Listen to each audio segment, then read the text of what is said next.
Safe exit নিয়ে নানান কথাবার্তা হচ্ছে। তো আমরা উপদেষ্টারা খুব নিশ্চিতভাবে জানি আমাদের কারো কোনো সেফ এক্সিটের প্রয়োজন নাই। হয়তো খুব ভালো ভালো কিছু ল করে যাচ্ছি, কিন্তু ভালো ল করা মানেই পুরা দেশটা চেঞ্জ হয়ে যাবে, এটা মানে আশা করার মতো বয়স আমার আর নাই। অনেক তো দেখলাম, অনেক ভালো ভালো আইনও করা হয়, কিন্তু আলটিমেটলি প্রতিষ্ঠান দাঁড়ায় না। আইন করার ক্ষেত্রে আমাদের কিন্তু ব্যর্থতার ইতিহাস কম। আমরা অনেক অনেক ভালো ভালো আইন করি, কিন্তু প্রতিষ্ঠান করার ক্ষেত্রে আমাদের ব্যর্থতা সীমাহীন। আপনাদের একটা এক্সাম্পল দিই, এটা প্রায়ই মনে হয় আমি কনস্টিটিউশনাল ল পড়াই। আমাদের ৭২-এর সংবিধানে কিছু সীমাবদ্ধতা ছিল, কিছু ভালো জিনিসও ছিল। একটা খুব ভালো বিধান ছিল যে রাষ্ট্রপতি প্রধান বিচারপতিকে ইন্ডিপেন্ডেন্টলি নিয়োগ করবে। আপনারা সবাই এখানে মোটামুটি লয়ের ব্যাকগ্রাউন্ড আছে, আপনারা জানেন। যেটা এই উদ্দেশ্যেই করা হয়েছিল যেন এখানে রাজনৈতিক প্রভাব না থাকে। রাষ্ট্রপতি ইন্ডিপেন্ডেন্টলি দুইটা কাজই করতে পারে, তার মধ্যে আসলে একটা কাজ করতে পারে, সেটা হচ্ছে প্রধান বিচারপতিকে নিয়োগ করা। কিন্তু আপনারা সবাই জানেন রাষ্ট্রপতি কখনোই প্রধান বিচারপতিকে ইন্ডিপেন্ডেন্টলি নিয়োগ করেন নাই।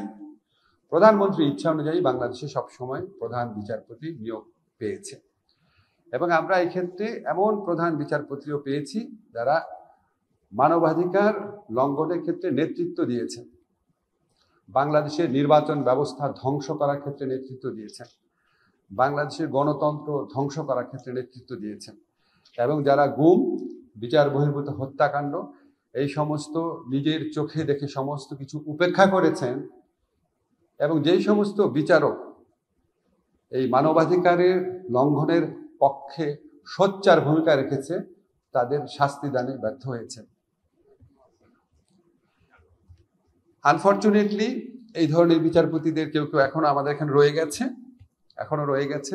আমরা ইনস্টিটিউশনাল রিফর্মের পথে কিছু দূর অগ্রসর হয়েছি, পুরোটা করতে পারি নাই।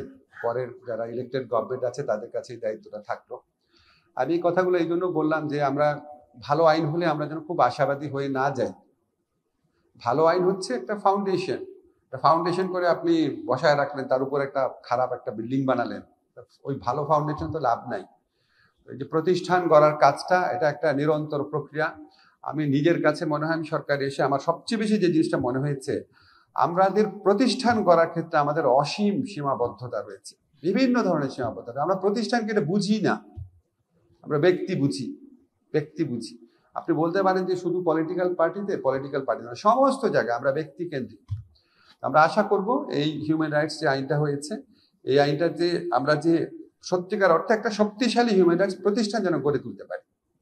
আরেকটা কথা বলি, আপনারা জানেন এখন সেফ এক্সিট নিয়ে নানান কথাবার্তা হচ্ছে। তো আমরা উপদেষ্টারা খুব নিশ্চিতভাবে জানি আমাদের কারো কোনো সেফ এক্সিটের প্রয়োজন নাই। তবে বাংলাদেশের জাতি হিসাবে আমাদের সেফ এক্সিটের প্রয়োজন আছে।